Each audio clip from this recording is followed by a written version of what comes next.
Hi, good afternoon. So we will start today's session.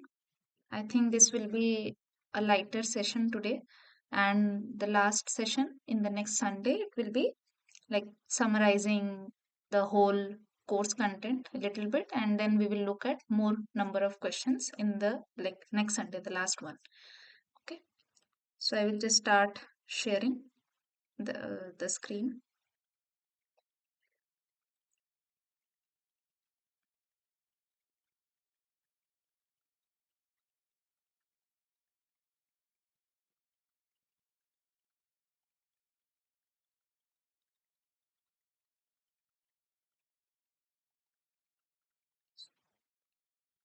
My screen is visible, right?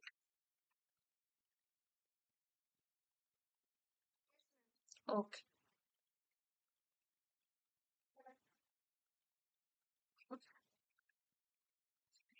Okay. So, like this session's video, as in the week 11 content was mostly about how will you use animal biotechnology like recombinant protein expression and all those. Now it was about plant tissue culturing, animal biotechnology, and like how like about recombinant proteins and their therapeutic applications. Okay. So we will directly look at the questions, and then in the questions, wherever things are needed, then we will be explaining that. Okay. So the first question is eradication of boll weevil was achieved by the use of what? Okay, so boll weevil is one of the pests or insects that feeds on or that infects the cotton bolls. Okay. So let us, so before answering the question, I have this video here. I don't know, just let me know if the volume is not really audible. I will play the thing. Just let me know if it is audible to you. Okay.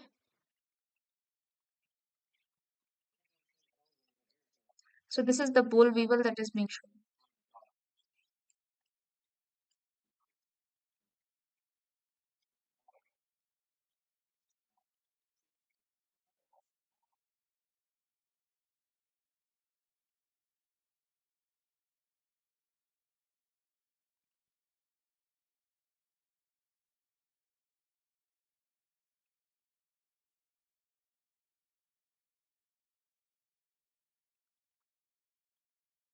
So that is how the boll weevil like infested crop looks like, or the cotton bolls look like. So it was actually a massive movement in the US. Okay, the eradication of boll weevil.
So the like they tried out different kinds of methods or techniques to really eradicate this particular pest. But out of the, and so another option, now this is a whole like 5 minute long video. Sorry, I have attached the link here. Okay, so you can go through it. And also another thing that was introduced is using sterile male insects. So the male ones were made sterile so that the female ones, even if they are mating, they won't be able to produce offspring. Okay, so the mechanism of reducing the number of insects in the affected area, you saw like it was a huge amount of area that was being infested. Okay, a large regions, like numerous regions of America was like were getting affected. So in a typical insect life cycle, male and female will definitely mate with each other to form offspring. Okay, uh, now like via their eggs definitely, and then insects form this final adult stage after going through a metamorphotic like metamorphosis. So that life cycle starts from egg, and then it goes through several changes along its life cycle to form this final adult form, or to get this final adult form. Okay, what we are able to finally see. Now, in this case, in making the males sterile, so what happens is male insects are exposed to radiation or some other treatment in the laboratory to make them infertile. And these sterile male insects are like spread over the infected area, and in the field, females, which are normal only, these will mate with these sterile males, but definitely if the male is sterile, no offspring will be produced. So what happens is over the course of time, the insect population will be reduced. So one example of this is boll weevil, which was actually responsible for the loss of cotton crop in USA. It was like even till like I think the video that I showed, it was in some 2021 around. Still like there are things coming up to really control this population of boll weevil. Like much of this, and this has been going on, you saw like since like really like since decades, right?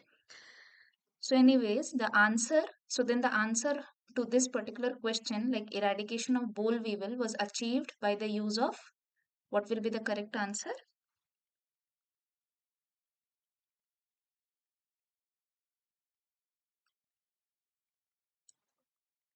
The So the correct answer will be sterile females. Okay. Sorry, sterile males, whereas the females are normal here. Okay.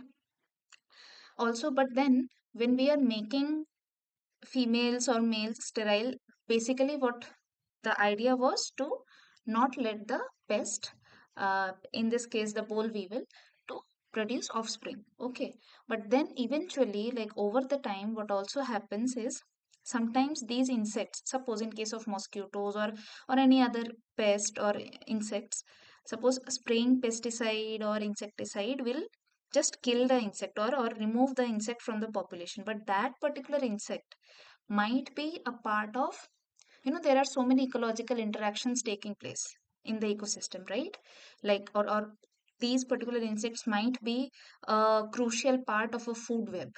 Okay, so that the other, which are like other living organisms which feed on such insects, which are like useful, then those, if their food is going away, if their food is getting depleted or food resource is getting depleted, then eventually those insects will also be, or not only the insects, whatever organisms are feeding on those insects, those will eventually be depleted as well.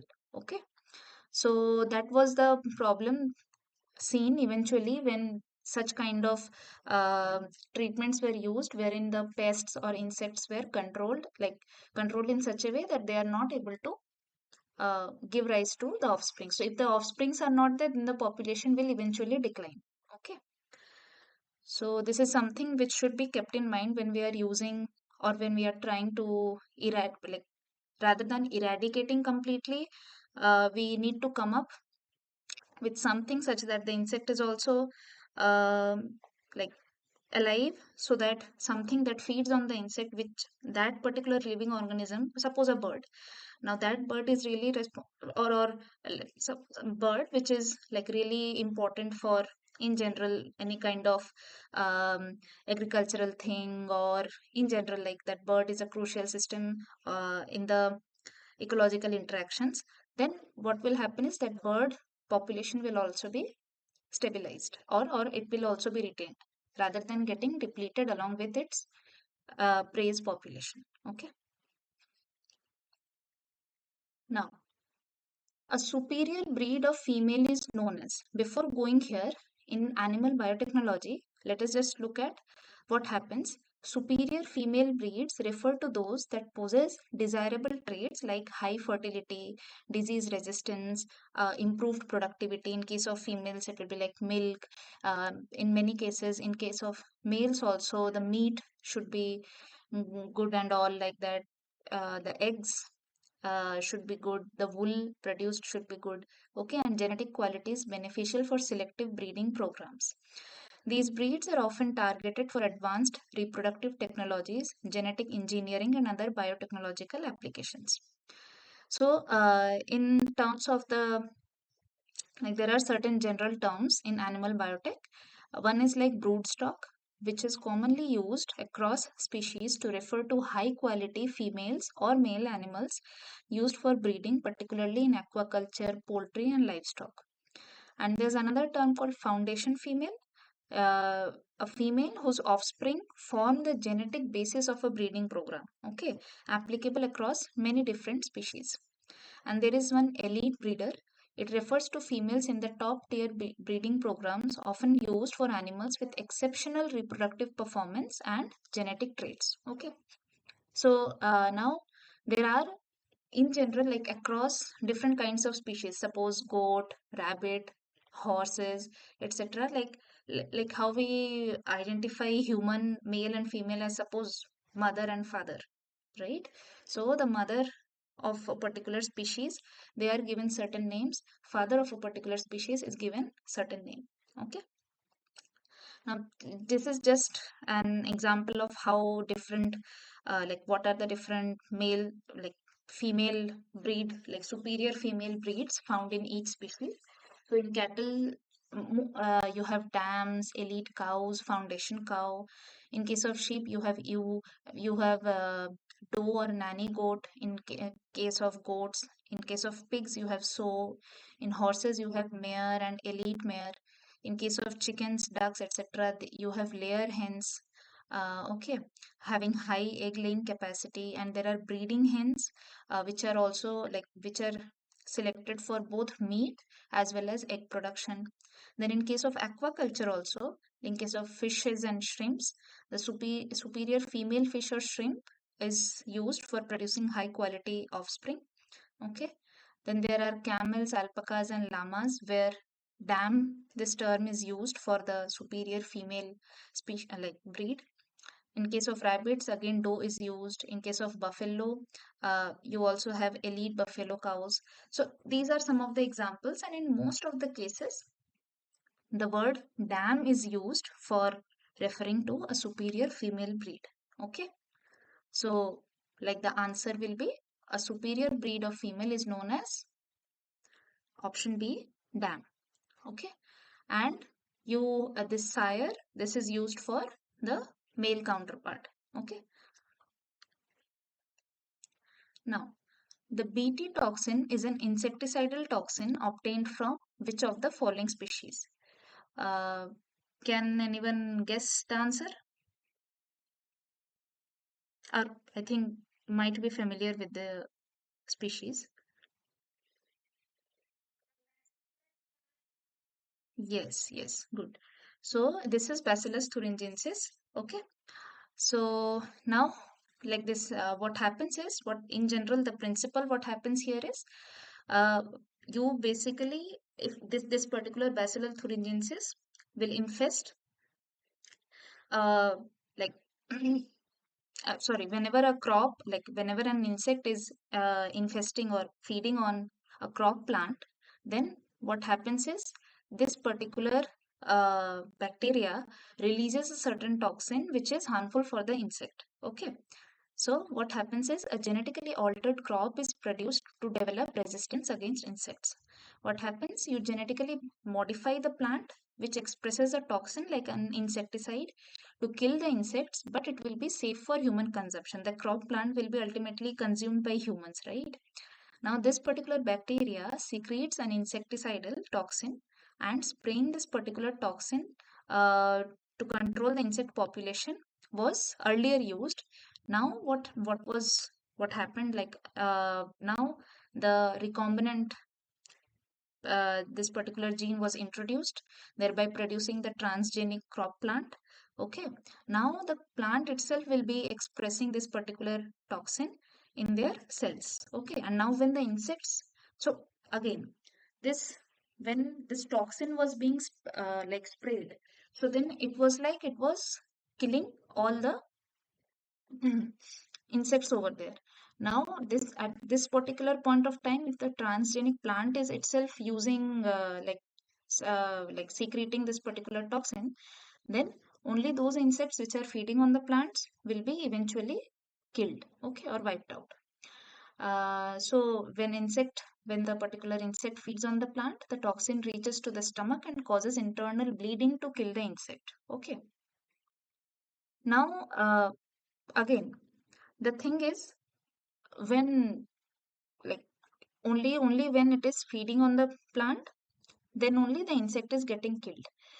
But it also happens that over the times, when we talk about, suppose, like antibiotic resistance, when we talk about antibiotic resistance, basically antibiotics are designed against microbial organisms to like against pathogenic microbes. Okay, now antibiotics, once something has been developed to produce, or suppose here in this case the plant has like some this particular gene has been introduced which is expressing the toxin, and the toxin is killing the insects.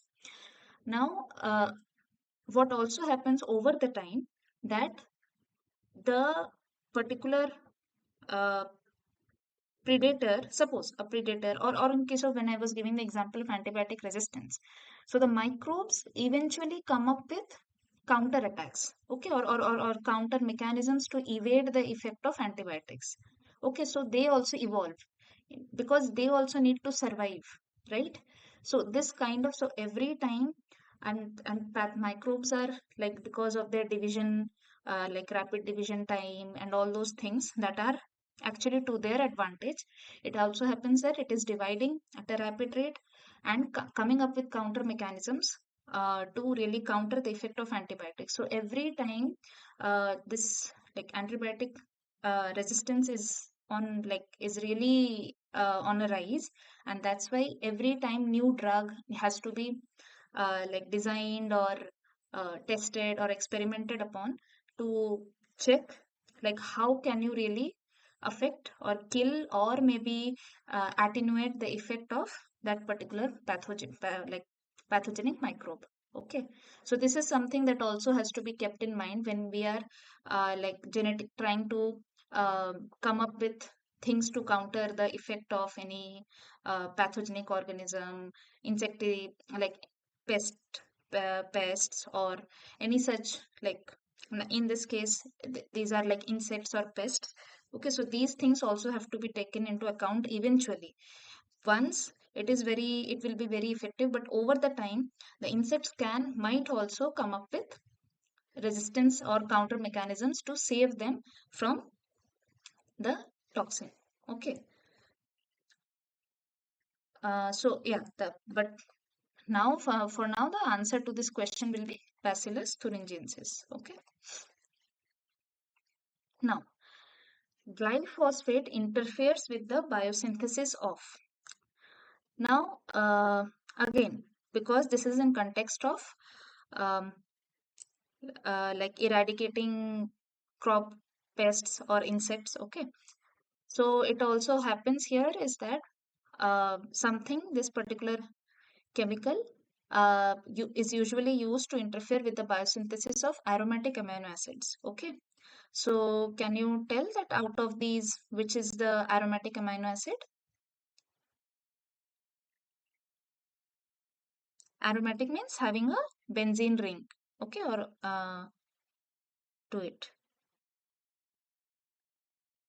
Like glycine is the simplest one, okay.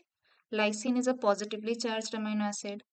Tyrosine is an aromatic amino acid, and aspartate is an acidic amino acid, okay. So now what happens in general, like glyphosate is one of the first herbicide designed to kill weeds, okay. It interferes with the biosynthesis of aromatic amino acid like tyrosine, phenylalanine and tryptophan.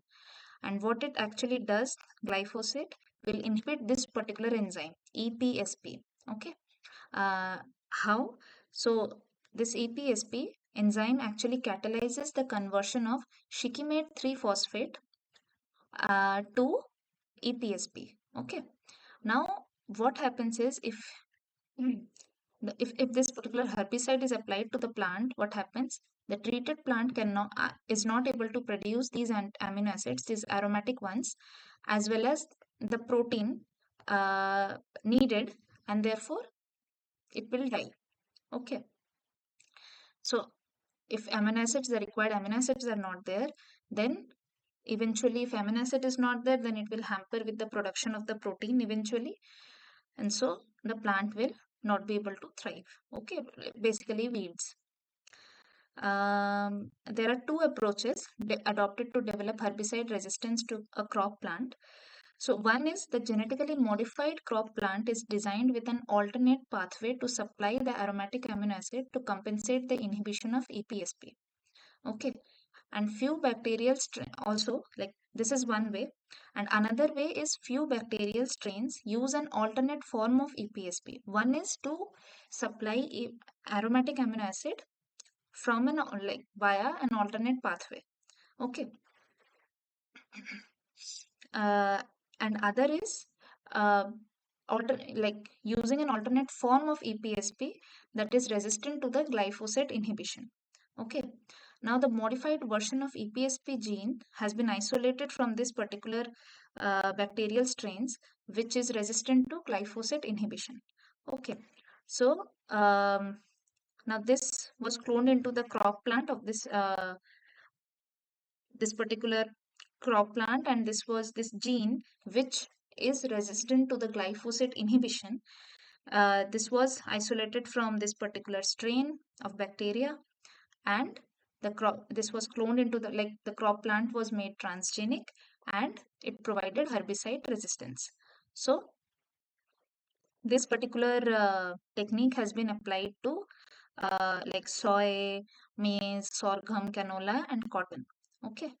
So overall, the answer to this question will be glyphosate interferes with the biosynthesis of aromatic amino acids like tyrosine.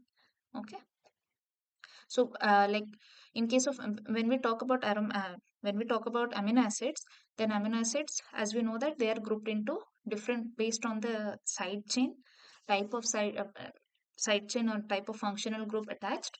It depends what is the overall property, whether the amino acid is basic, whether the amino acid is acidic, or whether it's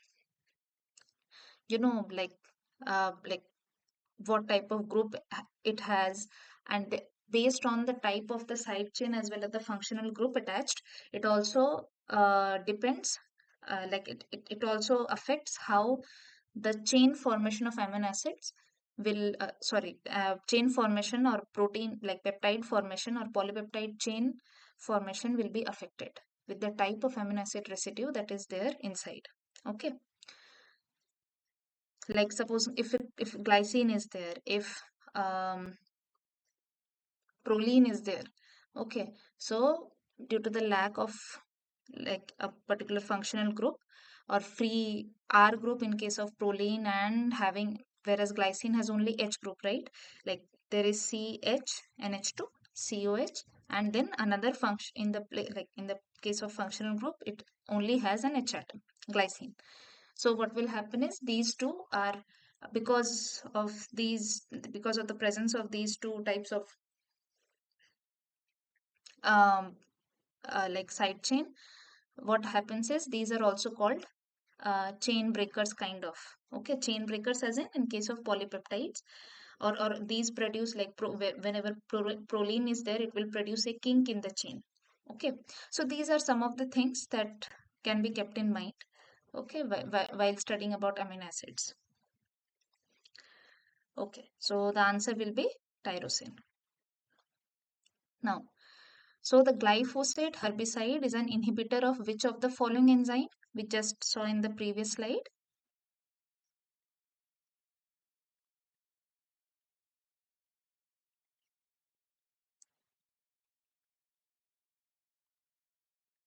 So the answer is the glyphosate herbicide actually inhibits the action of EPSP synthase enzyme. Okay.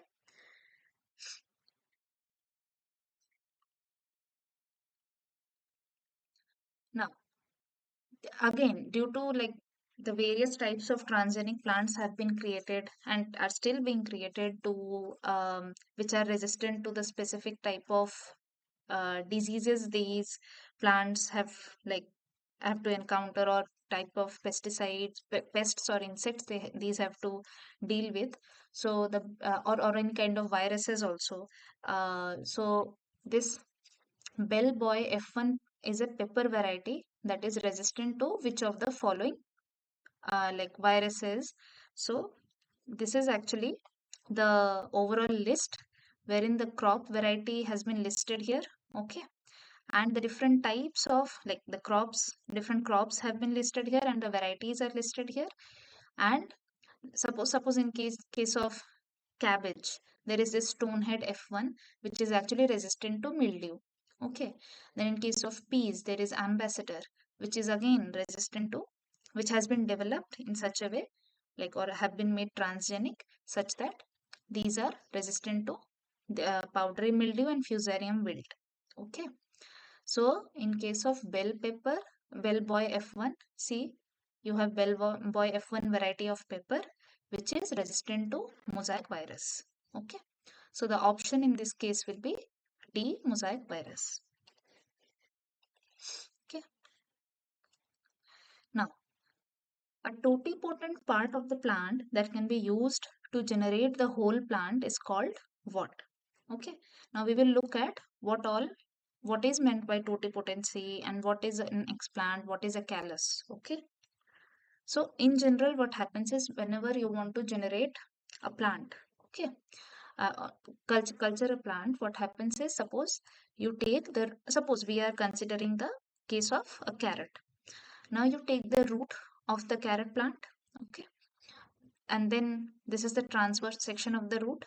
You fragment it out, and then you give like this is the overall brief like pipeline of how this uh, a whole plant can be actually cultured or grown from a particular plant part.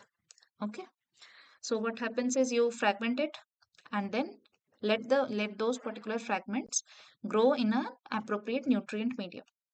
Then what happens is from each type of so why, because these particular plant parts have certain cells which are able to give rise to any kind of cells. Okay, so that is what is called totipotency. Totipotent any cell that is totipotent means that that particular cell can give rise to, or if we are talking about a plant cell, suppose a totipotent plant cell will can give rise to any part of the plant like that. Okay, now in case these fragments are cultured in the nutrient medium, and then free cells in the suspension begin to divide thereby, and then a somatic embryo develops, also called embroid, and then like from cultured free cells, and then a plantlet develops like on a solid medium, on agar medium, and later this is transferred to the soil and let it grow, so you have a whole adult carrot plant.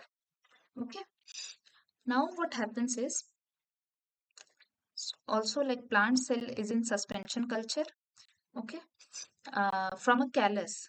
The callus is a group of cells. Okay, what happens is you can use the callus either for supply of metabolites in a suspension culture, or you can use the callus in an appropriate medium, provide a nutrient medium, appropriate nutrient medium to let the whole plant regenerate. Okay. So plant explant, now this term explant means it is a fragment of plant tissue that is used as a starting material for culturing plant tissues. Okay. So what can be the different examples? These are like root fragments like we saw in the previous example in case of carrot plant. These can be shoot fragments, leaf sections, petals, etc. Okay. And from there the explant can be used for regeneration. This is the one, or non-regeneration techniques. This one. Now, when we talk about a callus, it is a mass of undifferentiated cells that grow over an explant, okay, as a result of wounding or when growth factors are added to the culture media. Now, a callus can give rise to shoot buds and somatic embryos that can form complete plants. Or a plant callus, complete plants means we are talking about plant regeneration here. Or this callus can also be used, can be transferred to a suspension culture or a liquid medium which will produce cells that are used to produce metabolites. Okay, so these can be the different uses. But if we come back to the question now, like a totipotent part of the plant that can be used to generate the whole plant is called, can someone try?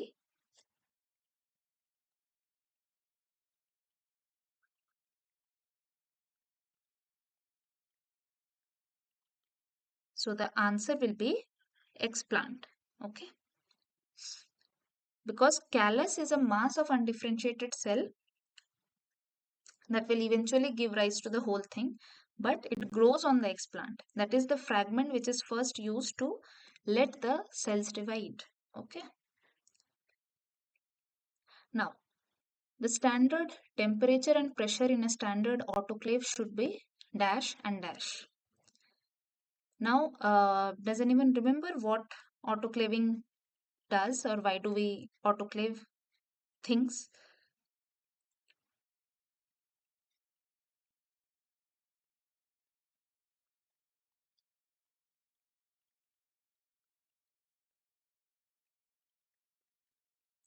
So, autoclaving is a sterilization technique basically, and so like the standard temperature and pressure, like sterilization can be either wet sterilization or dry sterilization. Okay, so in case of wet sterilization like autoclaves, what happens is you actually use the steam, from the energy of the steam coming out from the water, like it should be distilled or double distilled water that is used to sterilize your culture media, your glasswares, or whatever is like are to be used, whatever glasswares or media, or there are tips, bottles, any kind of glasswares, or yeah, the tips, or your spatula, like things you you use to really measure um, your reagents. Okay, so all these whatever needs to be used, your media, flasks, etc.,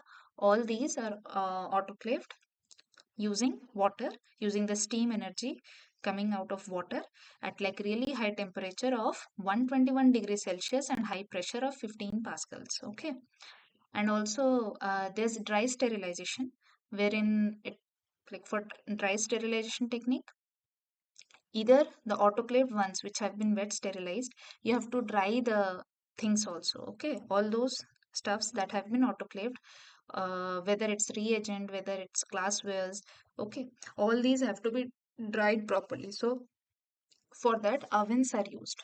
Okay, hot air oven. Okay, so there in hot air oven a particular temperature is maintained, like 70 degrees Celsius or 60 degrees Celsius, like that. And then under these high temperatures the autoclaved stuffs are dried, or in general, like one can always uh, like dry your stuffs there, like or you can just heat the thing there, like there's no wet sterilization, it's just hot air coming out of the particular oven set at a particular temperature. Okay, so in case of autoclaving materials, the standard temperature and pressure is 121 degrees Celsius and 15 pascals. Okay, option C. Now, which of the following is a minor salt in MS media? So MS media is one of the medium used in plant tissue culture, like culture medium or growth medium used in plant tissue culture. Now, when we talk about minor salts and major salts, basically, like from the name itself, we can understand that minor salts are basically the sources of um, micronutrients, or and major salts are like which are really necessary to really necessary for the growth of the plant or for the plants to thrive. Okay, so this is the culture media composition of MS media. So there's organic content as well, which is predominantly sucrose. Then there are these major salts which are definitely required for the plant to grow. Then there's iron and minor salts, okay, which are again like which are essential for the growth of the plant, but like which are basically the micronutrients in this case. Okay, so major salts are essential nutrients required in large quantities for plant growth, while minor salts or micronutrients are needed in like really less amounts but are equally important for plant metabolic processes. Both types are crucial components of a plant culture media. Okay. Now, when we talk about the MS medium, Morashiki and scoop medium, one of the most commonly used media in plant tissue culture, it contains both major and minor salts in like an optimum concentration for plant cell growth and regeneration. So the major salts include ammonium nitrate and potassium nitrate, and minor salts include copper sulfate, zinc sulfate, manganese chloride. Okay, so out of these options, it will be copper sulfate. Okay, like this is one of the minor salt or micronutrient required by plants when while being grown in a tissue culture in MS media. Okay. Now, surface sterilization of an explant is usually achieved by treating with. Now, whenever we are proceeding for plant tissue culture, definitely we are taking a particular plant fragment. Now, that plant fragment is open to the atmosphere, right?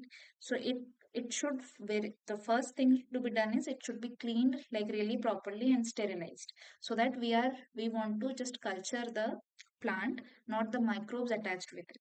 Okay, suppose there is some microbe attached there which can contaminate the whole thing and can also hamper the growth of the plant.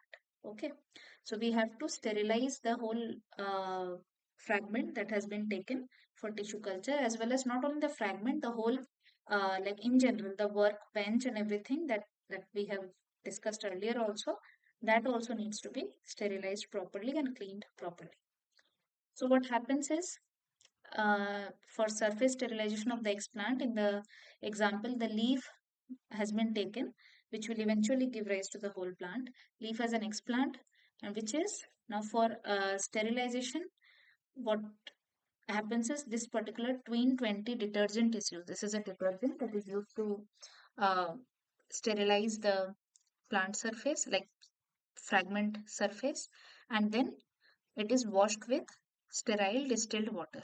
Okay, and then again 70% ethanol is added, and then that ethanol is removed using sterile distilled water, and then mercurous chloride is added to the explant, and then it is again washed with sterile distilled water.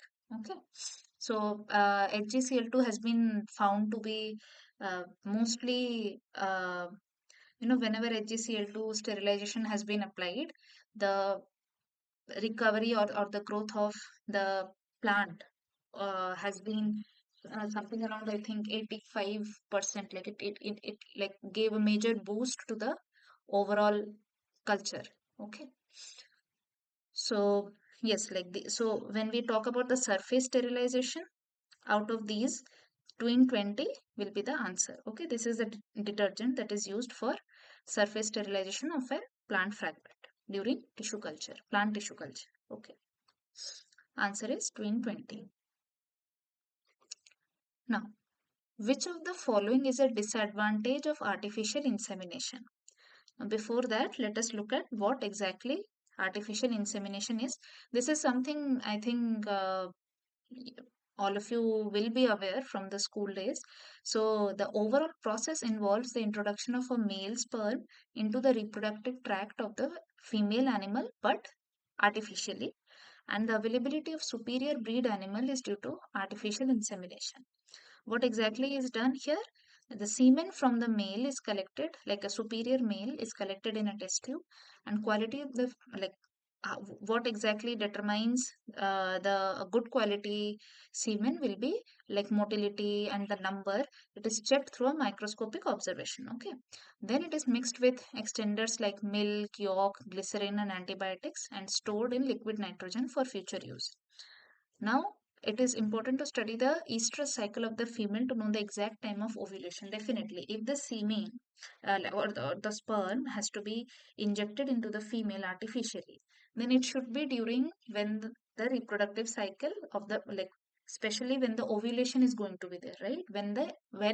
Whenever it is the time for the female, for the concerned female uh, organism or female and like the female counterpart, female animal is about to ovulate or release the eggs. Okay, then only we should be introducing the this stored sperm so that uh, the two can fertilize eventually. Okay, the semen is injected into the female reproductive tract to facilitate the process of fertilization, and definitely it requires like skills and proper expertise. So now the advantages that can be that one can have in this case, artificial insemination. The male of a hybrid, again we talked about like sires and dams. So the male ones are sires. It is very costly in comparison to the semen from them. Okay, so maintenance of a hybrid male, that maintenance, the cost of that maintenance is really like more consuming and more taxing rather than just extracting the semen from them and properly storing it. And through a natural breeding process, there are chances of many disease transmission of many types of diseases, okay, to the female through mating. So these possibilities are much reduced in artificial insemination. Okay. Also, the hybrid animal which are imported from other countries. And now suppose if we didn't have artificial insemination process and there is some superior breed of animal, whether either like the male counterpart, something which is out of our country. Okay, suppose now now if that animal has to be really imported, okay, from the outer country, then the whole process of like really importing the animal, quarantining it so that it doesn't have any particular disease. So better than that, it's always like much better and much easier, as well as like not really taxing, to just collect the semen from there and maintain the semen in proper condition, and then eventually during the ovulation cycle of the female or during that particular cycle, then you inject the semen into the reproductive tract. Skill, like again, it has to be done like really skillfully, and then the overall thing of using only the semen is like less costly and less time consuming. But definitely one other thing is uh, this can lead to loss of natural traits, as well as the disease resistant traits can reduce eventually. Okay, now so the question that answer direct answer to the question is here, like which of the following is a disadvantage of artificial insemination? So reduction in sexually transmitted disease, definitely there's no like the natural breeding process is not involved here, so the transmitted disease chances of any STD will not be there in anyways, but there will be a loss of natural traits, okay, and a decrease in the disease resistant traits eventually. Okay, so the answer will be option C, loss of natural traits. Now, which of the following recombinant protein is used for production of cheese? So now again, recombinant protein as in some of the like in case of milk production, cheese production, recombinant proteins are also used to enhance the nutritional quality of the particular product. as well as also, like, one is to enhance the quality of the particular product or protein, or it also is to increase the amount of the particular protein in the uh, consumable food item. Okay. So recombinant protein is used for cheese production. So chymosin, this particular enzyme, which is a proteolytic enzyme, which is obtained from actually calf stomachs, this is used to coagulate milk during cheese production. Okay. So the answer will be option A, chymosin. Now, in monoclonal antibody production, the dash and dash cells are fused. Okay, so in monoclonal antibody production, hybridoma technology is used, wherein two types of cells are actually fused. Now we will look at it like briefly.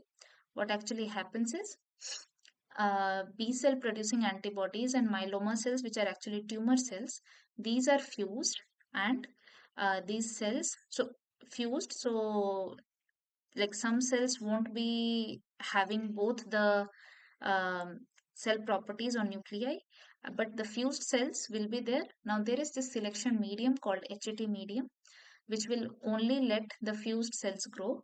Okay, and then there will be screening, and then this particular cell will be cultured cultured and propagated to get a lot of its clones, and then for these can be used for subsequent experiments. Okay, so the direct answer to this question will be myeloma and B cells. Okay, so what is happening here? Myeloma cells are cancerous or tumor cells derived from plasma cells, a type of white blood cell responsible for producing antibodies or immunoglobulins. Now, in hybridoma technology, what is happening? This is what is hybridoma technology. Myeloma cells are fused with spleen cells or B cells from a mouse that has been immunized with a specific antigen. So this is what is happening here. The immunization happened, and a specific antibody producing B cells are there. Okay. Now the resulting hybridoma cells, these fused ones, combine the immortality of myeloma cells with the antibody producing ability of the B cells, thereby allowing for the production of large quantities of specific monoclonal antibodies. Okay.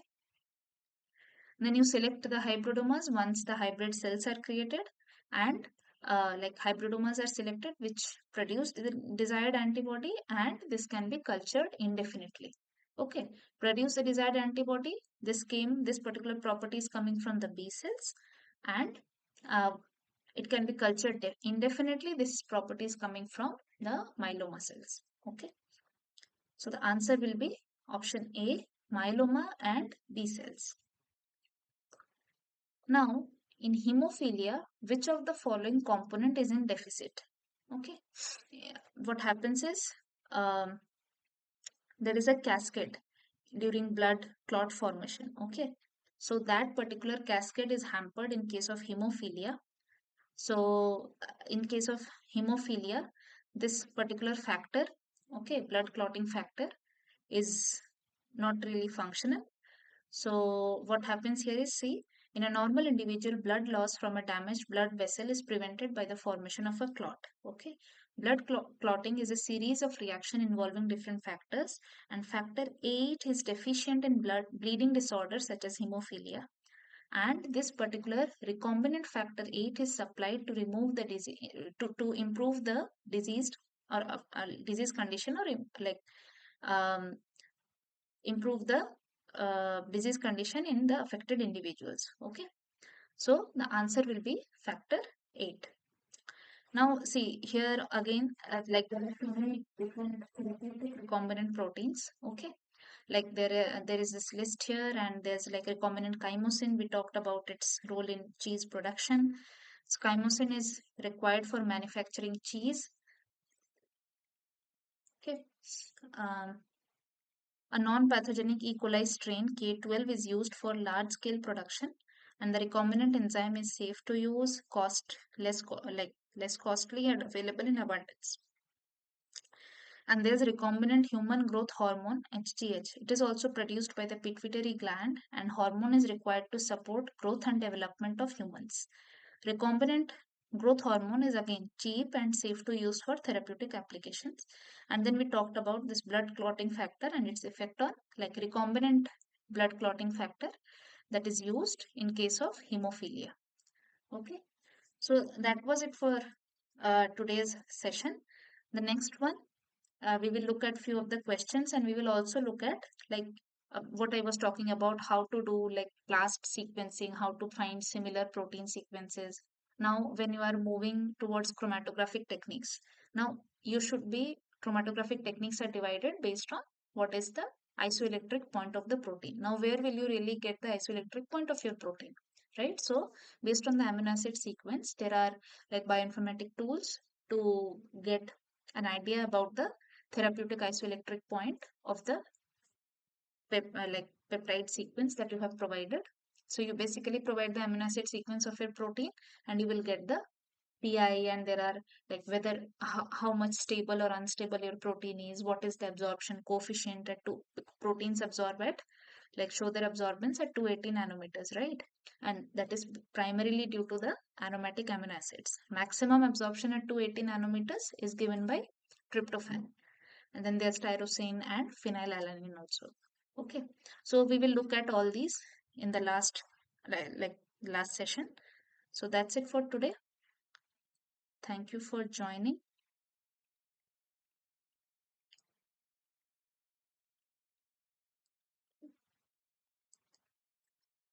Okay, then